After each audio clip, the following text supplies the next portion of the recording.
Hello and welcome everyone. Start करते हैं हमारा एग्रीकल्चर इकोनॉमिक्स का सेकंड पार्ट। फर्स्ट पार्ट को आप लोगों ने बहुत सारा प्यार दिया, मुझे बहुत अच्छा लगा आप लोगों के कमेंट्स देख के कि एग्रीकल्चर इकोनॉमिक्स यानी कृषि अर्थशास्त्र जिसे बोरिंग और डिफिकल्ट सब्जेक्ट माना जाता था, ऐसा बिल्कुल भी नहीं है। और पता है ये एग्रीकल्चर इकोनॉमिक्स के साथ नहीं है।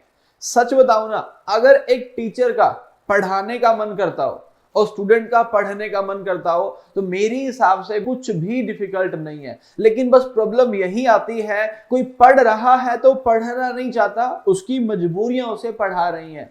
और कोई पढ़ा रहा है मेरे जैसा तो पढ़ाना नहीं चाहता तो मजबूरियां करवा रही है। और पढ़ाना चाहता है ना तो फिर मजा आएगा ही आएगा, पढ़ाने वाले को पढ़ाने में और पढ़ने वाले को पढ़ने में। तो अगेन अगर आप आ गए हैं सेकंड लेक्चर पे और स्टार्ट करने वाले इस वीडियो को, तो अपना माइंडसेट बदल लीजिए। माइंडसेट मतलब यस, रेडी हो जाइए इंटरेस्ट के साथ कि कुछ नया सीखने को मिलेगा। डोंट थिंक कि मैं लेक्चर देखने वाला हूं, ये वो होने वाला, कुछ नहीं होने वाला है ना। आप कुछ नया सीखने वाले हैं। स्टडी को बिल्कुल ध्यान में मत रखिए, बिकॉज स्टडी डिफिकल्ट होता है। ये बोले कि यूट्यूब पे ही था, मैं तो टाइम वेस्ट करता था, यूट्यूब पे स्क्रॉल करता हूं, आदत पड़ जाती है कि देखे जा रहे हैं शॉर्ट्स, देखे जा रहे हैं, मजा नहीं आ रहा, फिर भी देख रहे हैं क्योंकि हर 10 में से एक अच्छा लगता है लेकिन 10 बेकार। तो इंटरेस्टिंग कुछ सीखने वाले हैं, स्टार्ट करते हैं। पिछला लेक्चर जो था मैंने यहां पे छोड़ दिया था, कहां पे, इस वाले पॉइंट पे, market and competition. Market and competition और नेशनल इनकम, ये दो मोस्ट इंपोर्टेंट कॉन्सेप्ट है किसके, एग्रीकल्चर इकोनॉमिक्स की। आपको आज के लेक्चर में पढ़ाने वाला हूं। पढ़ने से पहले जाके एक बार चेक कर लेना एग्जाम्स के अंदर क्या यहां से क्वेश्चन आते हैं कि नहीं आते हैं। इसके अलावा भी अगर आप कुछ बोलेंगे तो इकोनॉमिक्स के अंदर वो भी आपको पढ़ा दूंगा। लेकिन पहले बेसिक चीजें और इंपॉर्टेंट चीजें जहां से मोस्टली क्वेश्चन पूछा जाता है। तो कंपटीशन से आप लोगों ने किस पे, मोनोपोली पे, डुओपोली पे, या फिर मोनोपोसोनी पे, डुओपोसोनी पे, यहां से क्वेश्चन पूछा होगा, देखा होगा। नहीं तो आपने सेलर और बायर वाले कॉन्सेप्ट से क्वेश्चन देखा होगा, या होमोजेनस हेटेरोजेनस प्रोडक्ट से देखा होगा। और नेशनल इनकम वाले केस में जीडीपी सब लोगों को पता है, जहां से आपने क्वेश्चन देखा हुआ है। तो चलिए फिर स्टार्ट करते हैं। किसको सबसे पहले स्टार्ट करेंगे, मार्केट एंड कंपटीशन। क्या आप लोग जानते हो मार्केट और कंपटीशन क्या होता है? अच्छा, आपको ये वाली बात तो पता ही है ना कि ये लेक्चर नहीं है और मैं आपको पढ़ा नहीं रहा हूं और आप ऑनलाइन नहीं है, ठीक बात है ना। आप इस टाइम मेरे सामने बैठे हो, मैं आपसे सिर्फ बातें कर रहा हूं और बातें करने के लिए आपको मेरे साथ ना यस नो, हाँ हाँ, समझ आ रहा है, नहीं आ रहा, ये सब करना पड़ेगा। कनेक्ट हो जाइए, ऑफलाइन वाली फील आएगी और बातें करने वाली फील आएगी, स्टडी वाली नहीं आएगी। अच्छा, आप मुझे बताओ, क्या आप जानते हो मार्केट क्या होता है? आप कह रहे हो हाँ सर, मैं तो कल ही जाके आया था। हाँ बिल्कुल, आप ठीक बोल रहे हो। आप कल ही जहां पे जाके आए थे ना, वो मार्केट ही तो था। क्या होता है भाई, एक ऐसा प्लेस होता है जहां पे सेलर्स और बायर्स होते हैं। आप कौन हो? आप तो खरीदने के लिए गए थे तो आप हो गए बायर। वो वहां पे बेचने वाला था, वो कौन हो गया? वो हो गया सेलर। तो सेलर्स और बायर्स जहां प्रेजेंट होते हैं कमोडिटी के एक्सचेंज के लिए, वस्तुओं के आदान प्रदान के लिए, वो जगह, वो प्लेस क्या बन जाता है? That is known as market. Market word clear हो गया सब लोगों को? Yes, okay. आगे चलते हैं, टॉक अबाउट कंपटीशन। कंपटीशन क्या होता है? देखो, आप लोग इस टाइम पे क्लास ले रहे हो ना, जितने भी लोग ले रहे हो, ये जो लोग क्लास ले रहे हैं ये पढ़ रहे हैं किसी एक जॉब के लिए, किसी एक वैकेंसी के लिए, किसी एक एग्जाम के लिए, कोई एंट्रेंस एग्जाम क्वालिफाई करने के लिए, जिसपे जाएंगे बहुत सारे लोग लेकिन सेलेक्ट होंगे बहुत कम लोग। कौन सेलेक्ट होंगे? जो एग्री कोचिंग चंडीगढ़ में क्लासेस ले रहे होंगे। चलो ठीक है, बाकी लोग भी सेलेक्ट होंगे, है ना। लेकिन हाँ, पढ़ने वाला बच्चा सेलेक्ट होगा, राइट। तो अब होगा क्या, कुछ सेलेक्ट हुए कुछ नहीं है, मतलब वहां पे क्या है, कंपटीशन। अच्छा, आप जब मार्केट में जाते हो, आपको सामान लेना है, क्या आप सारे सेलर से लेते हो कि एक सामान इससे लेता हूं, एक इससे लेता हूं, एक इससे? नहीं ना, आप एक से जाके लेते हो ना, बाकियों को कस्टमर नहीं मिल पाता। मतलब वहां पे क्या है, वहां पे भी कंपटीशन है। और कंपटीशन में अट्रैक्ट करने के लिए बहुत कुछ किया जाता है। कैसे? जैसे शाम के टाइम में सब्जी मंडी में जाइए, वेजिटेबल मार्केट के अंदर, तो आपने देखा वहां पे लोग चिल्ला रहे होते हैं 18 रुपए, 18 रुपए, 20 रुपए, ऐसा कुछ चल रहा होता है ना वहां पे। यार वो क्यों चल रहा होता है? उसके चलने का बहुत सिंपल सा रीजन होता है, क्योंकि वहां पे कंपटीशन है। एक आलू नहीं बेच पा रहा, दूसरे वाला बेच पा रहा है। क्यों? क्योंकि वो ज्यादा चिल्ला रहा है, वो ज्यादा बड़े आलू लेके खड़ा हुआ है, कुछ और भी कारण हो सकता है। तो वो क्या, कंपटीशन है। तो आप लोगों के बीच कंपटीशन है, सेलर्स के बीच भी क्या होता है, कंपटीशन होता है। मार्केट एंड कंपटीशन वर्ड को अगर आप समझ गए हो तो फिर डेफिनेशन पढ़ने के बाद आगे लेक्चर को शुरू करते हैं और फिर मार्केट एंड कंपटीशन खत्म करके हम चलेंगे नेशनल इनकम पे। मार्केट मैंने आपको बता दिया था क्या होता है, देखो बोला क्या, मार्केट एक प्लेस होता है जहां पे गुड्स एंड सर्विसेज का एक्सचेंज होता है। A place where goods and services are exchange, both buyers and sellers negotiate with each other for transaction of goods and services, है ना। तो गुड्स एंड सर्विसेज की जब बात करता हूं, गुड्स एंड सर्विसेज वाले केस में क्या हो जाएगा, मार्केट एक ऐसा प्लेस है जहां पे एक्सचेंज हो रहा है। अब ये होती क्या है, गुड्स एंड सर्विसेज जानते हो ना, गुड्स का मतलब वस्तुएं, सर्विसेज का मतलब सेवाएं। वस्तुओं का मतलब क्या हो गया, ये एक पेन है, पीछे एक स्क्रीन है, तुम्हारे पास एक मोबाइल है, कानों में ईयरफोन है ना, ये सब क्या है, ये आपकी गुड्स है। सर्विसेज क्या होती हैं भाई, फोन के अंदर एक सिम है जिसमें सिग्नल आ रहा है, मतलब क्या दे रहा है वो कंपनी आपको, वो सेवाएं दे रही है। मैं जो आपके साथ बातें कर रहा हूं, मैं क्या दे रहा हूं आपको, सेवाएं दे रहा हूं, है ना। टीचर, डॉक्टर, लॉयर, ये सब क्या करते हैं, सेवाएं देते हैं। तो जहां पे गुड्स एंड सर्विसेज का एक्सचेंज होता है वो क्या होता है, उसे मार्केट बोला जाता है। मार्केटिंग क्या होता है, मार्केटिंग की बात करेंगे, economic process by which goods and services are exchange between the producer and consumer and their value is determined in terms of money prices, है ना। उनकी वैल्यू हम कैसे चेक करते हैं, मनी प्राइसेस के अंदर। तो मार्केटिंग का बहुत सिंपल सा मतलब होता है बच्चों। कैसे सिंपल होता है, आज देखिए आपने फार्मर को देखा हुआ है, यस। क्या फार्मर क्रॉप ग्रो करता है, यस। क्या उसकी हार्वेस्टिंग करता है, यस। हार्वेस्टिंग करने के बाद से लेके और कंज्यूमर मतलब उपभोक्ता तक पहुंचते टाइम जो भी एक्टिविटी होती है वो सारी की सारी मार्केटिंग होती है। कैसे समझने के लिए बोलिए कि मान लो वीट आज प्रोड्यूस किया फार्मर ने और आज उसको हार्वेस्ट भी कर लिया। अब वीट को स्टोर किया जाएगा, ट्रांसपोर्ट किया जाएगा, उसकी पैकेजिंग की जाएगी, उसकी मिलिंग की जाएगी, ब्रांडिंग की जाएगी, प्रोसेसिंग की जाएगी, ये जितने भी काम है ना, ये सारे के सारे किसका पार्ट है, ये मार्केटिंग का पार्ट है। तो मार्केटिंग फार्मर के प्रोडक्शन से स्टार्ट होके आपके और मेरे कंजप्शन तक चलती रहती है। उसके अंदर ग्रेडिंग भी आ सकता है, रिटेलिंग भी आ सकता है, होलसेलिंग भी आ सकता है, एडवर्टाइजिंग भी आ सकता है, ट्रांसपोर्टेशन भी आ सकता है, मिलिंग भी आ सकता है, शेलिंग भी आ सकता है और कुछ और भी उसके अंदर आ सकता है। समझ गए बात को, मार्केट एंड मार्केटिंग समझ गए। तो अब बात करते हैं कंपटीशन के दो टाइप की, एक होता है परफेक्ट कंपटीशन, एक होता है इम्परफेक्ट कंपटीशन। अच्छा, परफेक्ट और इम्परफेक्ट कंपटीशन क्या होता है, जो पीछे लिखा गया वो तो बहुत आसान है समझना, लेकिन उससे आसान ये भी है कि एक बार में डिफरेंशिएट कर लो कि परफेक्ट और इम्परफेक्ट क्या है। अच्छा, चैट ऑप्शन आपके सामने है, जरा आप मुझे बताइए, वेजिटेबल मार्केट में जाते हो तो वहां पे जो सब्जियां मिलती हैं क्या वो सेम मिलती है कि अलग अलग मिलती है, कि भाई इसके पास आलू रखे हुए अलग, उसके पास हरे आलू है, उसके पास नीले आलू है, उसके काले आलू, ऐसा कुछ होता है क्या, नहीं होता ना, सेम होते हैं ना। अच्छा, गोभी की बात कर लेते हैं, कॉलीफ्लावर की बात करते हैं, क्या ऐसा तो कॉलीफ्लावर के भाई उसके व्हाइट कॉलीफ्लावर है, लड़कियां कह रही है हमें तो पिंक कॉलीफ्लावर ही चाहिए, वो पिंक कॉलीफ्लावर ले रही है वहां से, सॉरी अगर लड़की क्लास ले रही है ना, मजाक कर रहा है ऐसे ही, है ना। तो आप ये बोलो कि नहीं सर ऐसा तो होता ही नहीं है, वहां पे क्या होता है, वहां पे बिल्कुल सिमिलर गुड्स होती है। तो वो क्या है, वो अपने आप में होमोजीनस है। होमोजीनस जानते हो, जो सेम होती है। तो होमोजीनस गुड्स वहां पे होती है और साथ ही साथ क्या होता है, होमोजीनस गुड्स के साथ सेलर बहुत सारे होते हैं। क्या ऐसा होता है कि वहां पे सब्जी लेने के बोला आलू लेने, तो बोला आलू वाला तो वो एक ही बंदा, उसी से मिलेंगे और किसी से नहीं मिलेंगे, ऐसा होता है क्या, नहीं होता। मतलब सेलर्स वहां पे ज्यादा होते हैं, होमोजीनस प्रोडक्ट वो सेल कर रहे होते हैं और प्राइस लगभग सभी का सेम होता है, थोड़ा ऊपर नीचे हो सकता है लेकिन लगभग प्राइस सेम होता है। ऐसा होता है क्या, बोला वो आलू दे रहा है 20 रुपए किलो, वो दे रहा है 60 रुपए किलो, वो दे रहा है 40 रुपए किलो, ऐसा नहीं होता। हाँ, वो 20 दे रहा है तो वो 18-22 तक हो सकता है, थोड़ा डिफरेंस, मतलब आप कह सकते हैं कि प्राइस वहां पे क्या होते हैं, यूनिफॉर्म होते हैं। अच्छा, प्राइस के बाद जरा बिजनेस स्टार्ट करने की बात कर लेता हूं कि परफेक्ट कंपटीशन में अगर बिजनेस स्टार्ट करना होगा तो क्या उसकी कोई लाइसेंस लेना पड़ता है, कुछ प्रोसीजर फॉलो करने पड़ते हैं, नहीं करने पड़ते यार। सर कैसे नहीं करने पड़ते, आप बताओ। अगर आपने पढ़ाई करी तो क्या बन जाओगे, बाबू, ऑफिसर बन जाओ, बाबू वो वाला बाबू सोना नहीं, ऑफिसर वाला बाबू बन जाओगे ना आप लोग, है ना। और अगर पढ़ाई ना करी तो भैया वही आलू का ठेला लगाना पड़ेगा, है ना। जो पढ़ाई नहीं करते वो क्या करेंगे, वो खेतों में काम करेंगे, आलू का ठेला लगाएंगे, कुछ लोग गोलगप्पे वाला ठेला लगा लेंगे। देखो लड़कियां खुश होगी, कहते गोलगप्पे का, फिर तो मजा आ जाएगा, है ना। हाँ, लेकिन पढ़ोगे नहीं तो ऐसा होगा ना यार, लेकिन पढ़ोगे तो सेलेक्ट हो जाओगे। मैं आपको ये वाली बात इसलिए कर रहा था बिकॉज परफेक्ट कंपटीशन के अंदर एंट्री फ्री होती है, मतलब आप जब चाहें वहां अपना बिजनेस स्टार्ट कर सकते हैं। भाई साहब, रेडी वाला बंदा कोई लाइसेंस लेके नहीं आता, डायरेक्टली बिजनेस करता है। ये तो बातें हो गई परफेक्ट की। अब जरा इम्परफेक्ट कंपटीशन की बात करते हैं। मैंने परफेक्ट में क्या बताया आपको, मैंने बताया वहां पे सेलर ज्यादा होते हैं, वो तो आपने देखा होते भी है, प्रोडक्ट उनके होमोजेनियस होते हैं, प्राइस उनका क्या होता है, यूनिफॉर्म होता है, और जो एंट्री है वो फ्री होती है।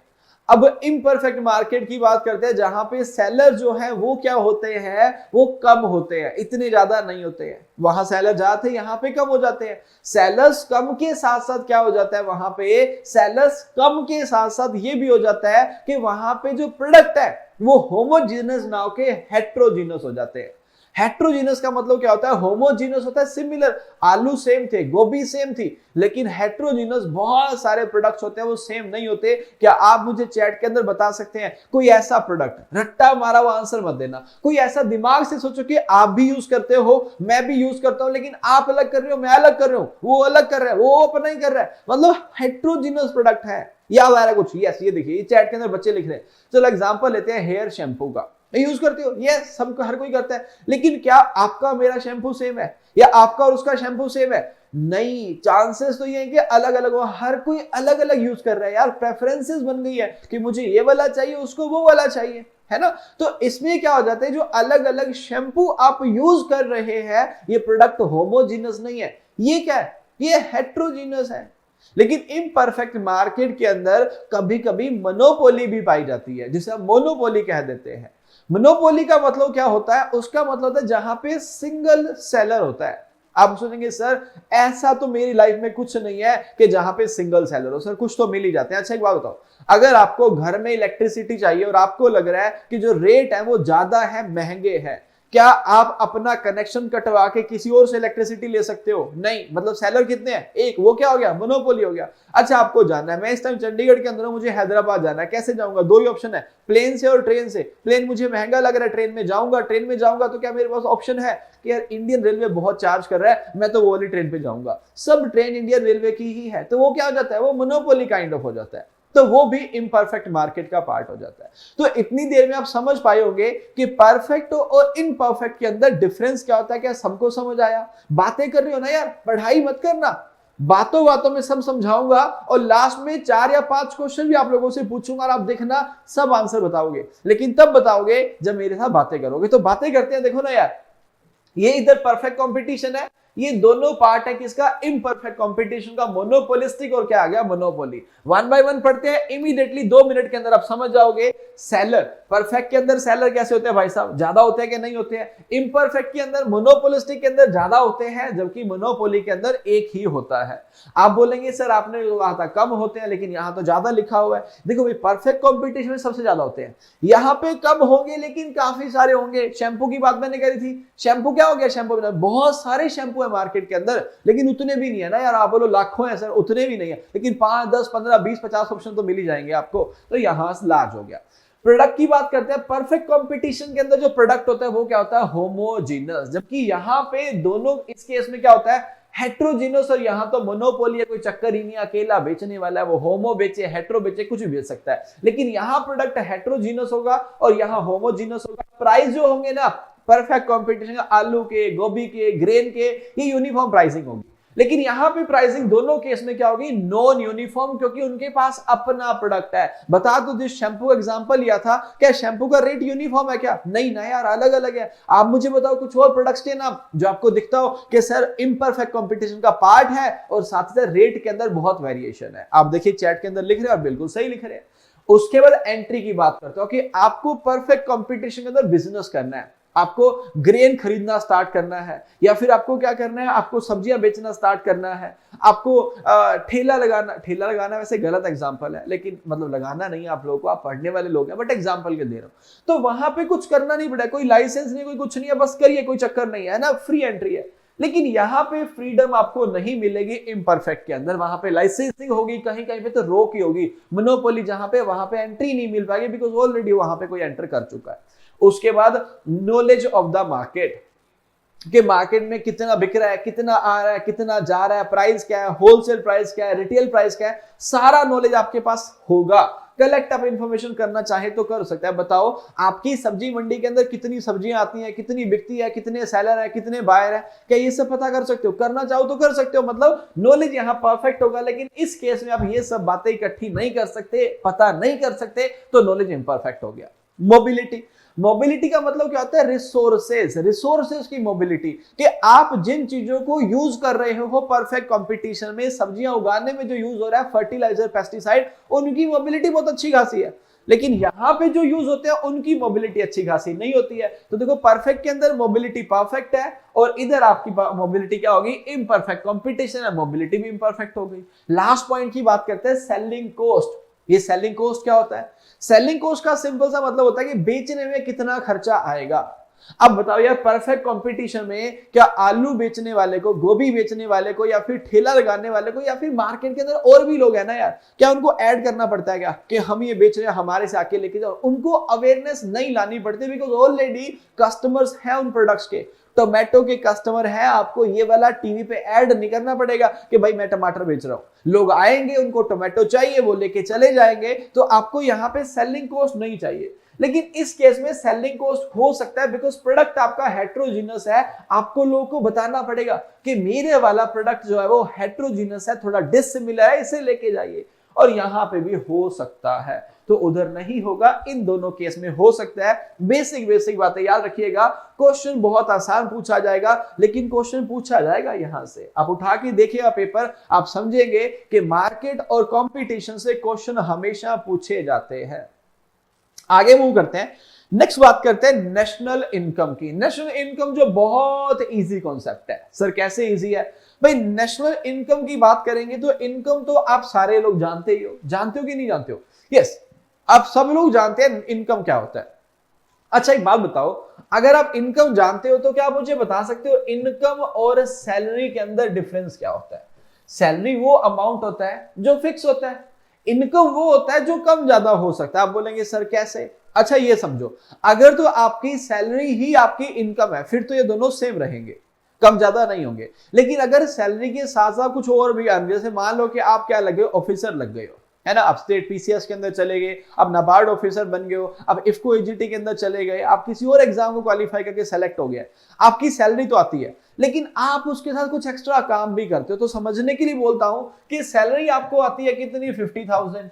घर आपने एक और ले रखा है, जिसने अगर रेंट पे दिया उसका रेंट आता है 10,000 रुपए, प्लस आप और काम भी करते हो, वहां से आता है 20,000 रुपए। तो 50 और 10 कितना? 50 और 10 60, 60 और 20 कितना हो गया? 80,000, है ना, 80,000 रुपए हो गया। ये 80,000 आपकी टोटल इनकम है। लेकिन क्या ये सेम रहेगी? नहीं, इनकम कम ज्यादा हो सकती है। अब यहां पे हम इनकम नहीं पढ़ रहे हैं, हम तो बात कर रहे हैं नेशनल इनकम की। अब ये क्या होता है? जब नेशनल इनकम की बात करेंगे बच्चों, तो नेशनल इनकम का मतलब है पूरे देश की इनकम, पूरे राष्ट्र की इनकम। तो पूरे देश की जो इनकम होती है उसे हम किससे कैलकुलेट करते हैं? जीडीपी से। अच्छा जीडीपी की फुल फॉर्म बताओ, देखते हैं सबसे पहले कौन लिखता है कमेंट के अंदर जीडीपी का फुल फॉर्म क्या होता है। यस, देखिए आपके सामने चैट में आंसर आ गया है। ओके, जीडीपी की बात करेंगे, बिल्कुल आप सब लोग सही लिख रहे हैं। जीडीपी का मतलब ग्रोस डोमेस्टिक प्रोडक्ट, मतलब सकल घरेलू उत्पाद। क्या होता है मैं आगे समझाता हूं, पहले कुछ बेसिक टर्म्स को समझते हैं। नेशनल इनकम क्या होता है उसको समझते हैं। तो जैसा कि मैंने बताया कि नेशनल इनकम का मतलब पूरे देश की इनकम, है ना, सब लोग की, आपकी भी, मेरी भी, उसकी भी, उसकी भी, और इंडिया के सारी की सारी पॉपुलेशन की जो इनकम है वो हो जाएगी नेशनल इनकम। लेकिन आप सोच रहे हैं कि सर इतने सारे लोगों की इनकम कैसे चेक करेंगे? ओ यार, है ना, डिफिकल्ट टास्क हो गया ये वाला तो यार। तो अगर ये डिफिकल्ट टास्क हो तो बता दूं, अभी अभी मैंने कहा था कि हम नेशनल इनकम को चेक करते हैं किससे? यस, जीडीपी से, जिसका फुल फॉर्म आप लोगों ने बताया था। अब पढ़ते हैं, फिर आगे चलते हैं। National income measures the total value of goods and services produced with in the economy over a period of time. एक साल के अंदर, मतलब 1 अप्रैल से लेके 31 मार्च तक। ये क्या हो गया? अरे भाई ये फाइनेंशियल ईयर हो गया ना, वित्तीय वर्ष हो गया हमारा। तो 1 अप्रैल से लेके 31 मार्च तक की बात करेंगे तो उसमें जो होता है 1 अप्रैल से 31 मार्च के अंदर जो काम होते हैं वो सारी की सारी जो वहां पे प्रोडक्शन होती है, किसकी? वस्तुओं की और सेवाओं की, गुड्स एंड सर्विसेज की, उनकी जो वैल्यू होती है, जैसे मान लो आपके फादर बिजनेसमैन है, आपके फादर किसान है, मेरे फादर किसान है, मान लेते हैं। अब ये जो भी काम कर रहे हैं तो कुछ ना कुछ आउटपुट तो दे रहे होंगे ना। वो गेहूं का उत्पादन कर रहा है, वो मस्टर्ड का उत्पादन कर रहा है, मतलब सरसों का उत्पादन कर रहा है, वो राइस लगा रहा है, वो ये कर रहा है, वो कर रहा है, मैं पढ़ा रहा हूं। आउटपुट है ना हर किसी का यार। तो ये जो आउटपुट है ना, गुड्स एंड सर्विसेज, इनकी वैल्यू चेक कर लो। इनकी जो वैल्यू है वो हमारी क्या बन जाती है, नेशनल इनकम। आप सोच रहे होंगे सर ये क्यों किया आपने, आप पूरे लोगों की इनकम चेक करने की बात कर रहे थे।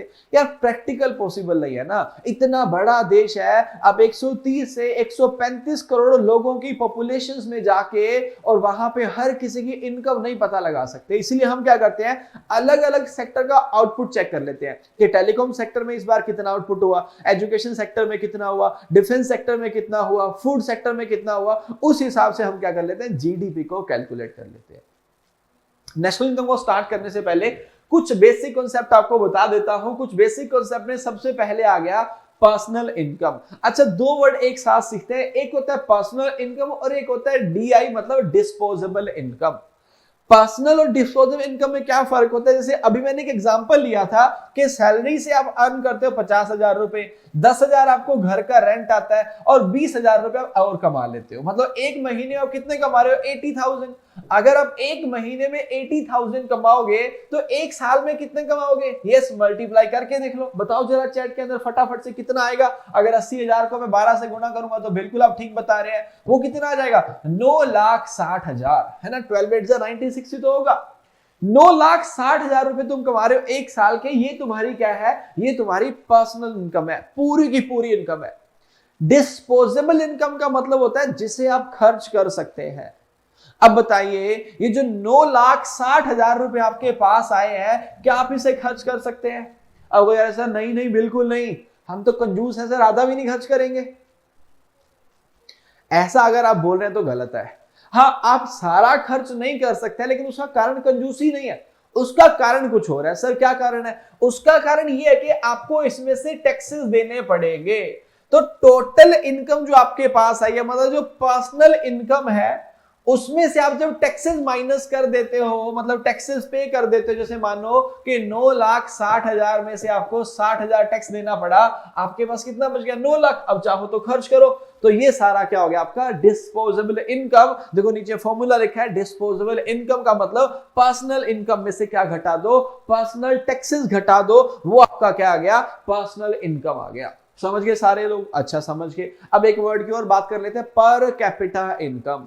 पर कैपिटा इनकम की बात करेंगे, इसका मतलब होता है पर पर्सन इनकम। एक पर्सन कितना कमाता है, तो पूरे देश की जो इनकम है उसको पूरे देश की पॉपुलेशन से डिवाइड कर दो, वो क्या आ जाएगा, पर कैपिटा इनकम। ध्यान रखना क्या करना है, यहां पे बोला गया per capita income of a country is derived by dividing the national income of the country by the total population of the country। तो जितनी हमारी नेशनल इनकम आ गई है उसे डिवाइड कर दो, बटा कर दो, भाग कर दो टोटल पॉपुलेशन का, वो हमारा क्या आ जाएगा, per capita income.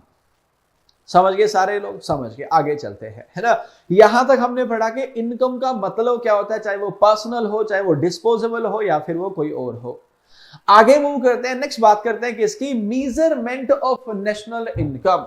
National income को मेजर कैसे किया जाए, कैसे उसका पता लगाया जा सकता है। तो बच्चों उसका पता लगाने के लिए क्या होते हैं, 3 मेथड होते हैं, आपके सामने लिखे गए हैं। टोटल, पहला कौन सा मेथड लिखा गया, फर्स्ट लिखा गया total income flow. Total income flow मतलब बताता हूं क्या होता है। दूसरा पढ़िए क्या लिखा गया, नेट आउटपुट। और तीसरा क्या लिखा गया, फाइनल एक्सपेंडिचर। अब इनके अंदर फर्क क्या होता है, बहुत सिंपल है, बहुत ही सिंपल है, ध्यान से सुनिएगा। टोटल इनकम फ्लो का मतलब होता है कि पूरी कंट्री के सारे लोग मिलके कितनी इनकम अर्न कर रहे हैं, पूरे लोग को इनकम कितनी आ रही है। आप कितना कमा रहे हो, मैं कितना कमा रहा हूं, आपके पेरेंट्स कितना कमा रहे हैं, मेरे पेरेंट्स कितना कमा रहे हैं, वो कितना कमा रहे हैं, वो कितना कमा रहे हैं, पूरा देश कितना कमा रहा है, वो चेक कर लो, तो इनकम मेथड है। लेकिन आप बोलेंगे सर आपने शुरू में कहा था ये तो डिफिकल्ट मेथड है, तो इसे तब यूज नहीं करेंगे। बिल्कुल आप सही समझ रहे हो। फिर क्या करेंगे, फिर दूसरे मेथड में चलते हैं, नेट आउटपुट मेथड, कि एक सेक्टर कितना प्रोड्यूस कर रहा है, कितना आउटपुट दे रहा है, कितना उसमें क्या आ रहा है, गुड्स या फिर सर्विस का प्रोडक्शन आ रहा है, वो मेथड हो जाता है नेट आउटपुट मेथड, जिसको हम यूज करते हैं किसके थ्रू, जीडीपी के थ्रू। जीडीपी क्या होता है, ग्रोस डोमेस्टिक प्रोडक्ट। जीडीपी क्या होता है, ग्रोस डोमेस्टिक प्रोडक्ट, राइट। तो ग्रोस डोमेस्टिक प्रोडक्ट की बात करेंगे ना, तो वो जीडीपी इसी मेथड से हम काउंट करते हैं। हम चेक कर लेते हैं अलग अलग सेक्टर्स का आउटपुट। क्या चेक करते हैं, अलग अलग सेक्टर का आउटपुट चेक कर लेते हैं।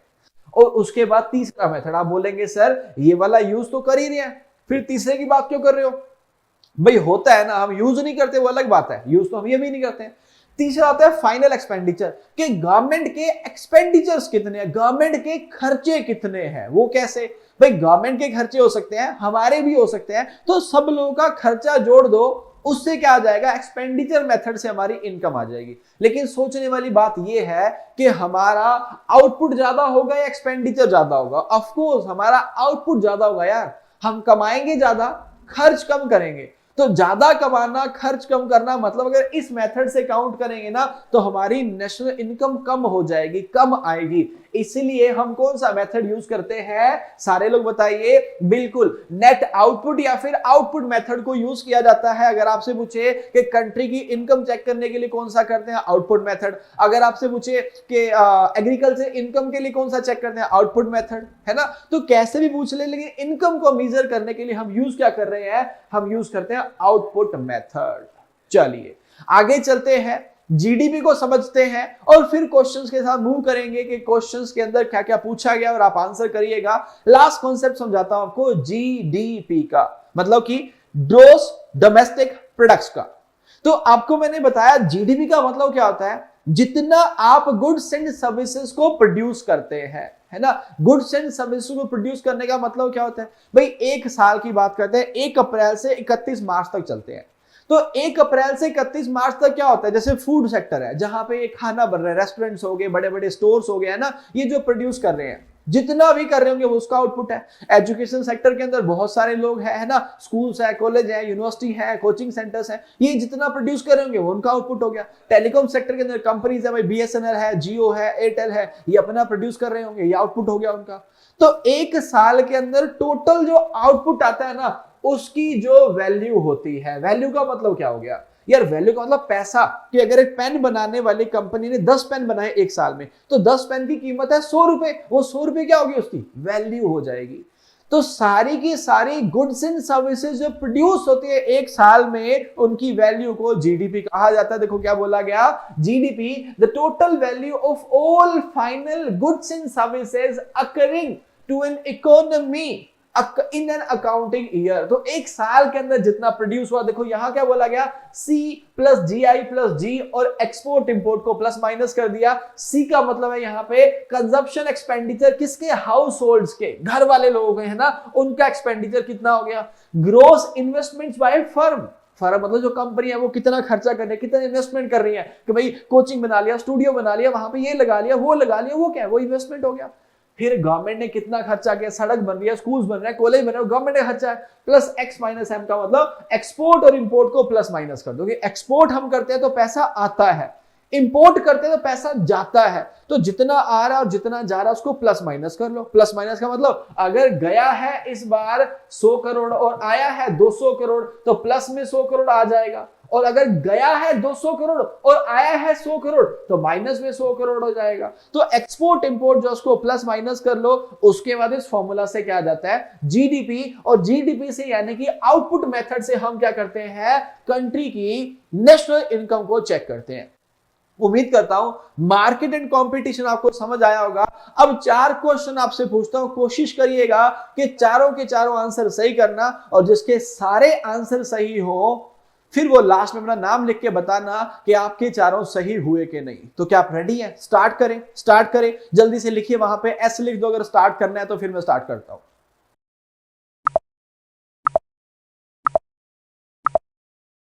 परफेक्ट, सब लोगों ने एस लिख दिया है, तो स्टार्ट करते हैं। और लास्ट में नाम लिखिएगा अगर आपके चारों क्वेश्चन सही हो जाएं। ये चारों के चारों क्वेश्चन मैंने एग्जाम से उठाया, जो एग्जाम में आए हुए हैं। क्वेश्चन नंबर 1 आपकी स्क्रीन पे ये रहा, जल्दी से आंसर कीजिए क्या आएगा। In India agriculture income is calculated by, India में एग्रीकल्चर इनकम हम किससे कैलकुलेट करते हैं, आउटपुट मेथड से। इनपुट मेथड से, एक्सपेंडिचर मेथड से, कमोडिटी फ्लो मेथड से, या फिर नन ऑफ दीज? यस, आप सारे लोग बिल्कुल सही उत्तर लिख रहे हैं भाई। ओवरऑल इनकम बोले या एग्रीकल्चर इनकम बोले, हम किससे काउंट करते हैं? यस, आप सब लोगों का आंसर ठीक है। यहां पे राइट आंसर आएगा आउटपुट मेथड। आगे चलते हैं, आंसर लिखिएगा। Gross domestic product is defined as the value of. GDP किसकी वैल्यू होता है? जितनी गुड्स प्रोड्यूस होती हैं, जितनी गुड्स एंड सर्विसेज प्रोड्यूस होती हैं, फाइनल गुड्स जितनी प्रोड्यूस होती हैं, या फिर final goods and services produce in an economy in a year, या फिर नन ऑफ दीज? यस, आप सही आंसर के साथ जा रहे हैं। हम क्या करते हैं, जितनी भी फाइनल गुड्स एंड सर्विसेज होती है ना, एक साल के अंदर प्रोड्यूस हुई, उनकी वैल्यू चेक करते हैं। इसीलिए आंसर क्या आ गया? डी आ गया। थर्ड क्वेश्चन पे चलेंगे। The demand for necessity is, जो आपकी जरूरत है, जो आपको जरूरी है। याद है ना, पिछले लेक्चर में बताया था जिंदा रहने के लिए, आपको याद आ गया ना? हाँ, यही वाला। तो हाँ, तो वैसे ही जैसे मुलाकात है ना, वैसे ही यहाँ पे नेसेसिटीज की बात करें तो डिमांड जो है उन चीजों के लिए जो हमारी जरूरत है, नेसेसिटी है, उनकी डिमांड कैसी होगी? कम ज्यादा होगी? बिल्कुल वैसी ही रहेगी। या फिर समटाइम इलास्टिक कैसी होगी? ये सब बिल्कुल सही बोल रहे हैं। जो नेसेसिटी है उनकी डिमांड चेंज नहीं होगी। नहीं होगी तो आंसर क्या आएगा? It will be in elastic. Last question पे बढ़ेंगे, देखते हैं चारों के चारों आंसर कौन सही कर पाया है। बोला national income is the measurement of. National income क्या बताता है आपको? हर किसी की इनकम बताता है? नहीं यार, नेशनल तो टोटल होती है ना, हर किसी की नहीं बता पाएगा। इनकम ऑफ सैलरीड पर्सन, ये भी गलत है। अब ये आप जज करो क्या आएगा। Measurement for the country's development और measurement for the country's economic growth, all of this तो आएगा नहीं। अब सी और डी लिख के मुझे सही उत्तर बता दो। इसका सही उत्तर क्या आएगा? बिल्कुल आप सही उत्तर लिख रहे हैं। बिकॉज डेवलपमेंट का मतलब होता है सब लोगों का विकास। तो कंट्री में कितनी इनकम आ रही है, इससे सबका विकास नहीं पता किया जा सकता। लेकिन कंट्री की इनकम कम या ज्यादा हो रही है तो कंट्री की ग्रोथ चेक की जा सकती है। इसीलिए आंसर क्या आएगा? D, measurement for the country's economic growth. अगर आपके चारों के चारों आंसर सही थे तो अपना नाम लिखिए, और अगर आप नाम नहीं लिख पा रहे हैं तो अगली बार आइए, अपना नाम लिखिए। जिंदगी में हमेशा बस एक ही बात याद रखिए, जो भी करिएगा, जब भी करिएगा, बस अपने आने वाले कल को पिछले कल से बेहतर बनाइए। आज अगर 30 मिनट पढ़ाई करी है तो कल 60 मिनट मत कीजिए, लेकिन कल 31 तो कर सकते हो ना। कल 31 किया तो आज 32 करिए। थोड़ा थोड़ा लाइफ में आगे बढ़ते जाइए। म्यूचुअल फंड के अंदर थोड़ा थोड़ा निवेश करके लोग बहुत पैसा कमा लेते हैं। आपको अपने करियर के लिए थोड़ा थोड़ा समय निवेश करके उतना बड़ा करियर बना लेना है कि जब जिंदगी में कुछ करो या बड़े हो जाओ तो लोग आपका नाम जानते हो। मिलेंगे आपसे आपके नेक्स्ट लेक्चर में। Till then take care, bye bye, have a good day. जय हिंद, जय भारत।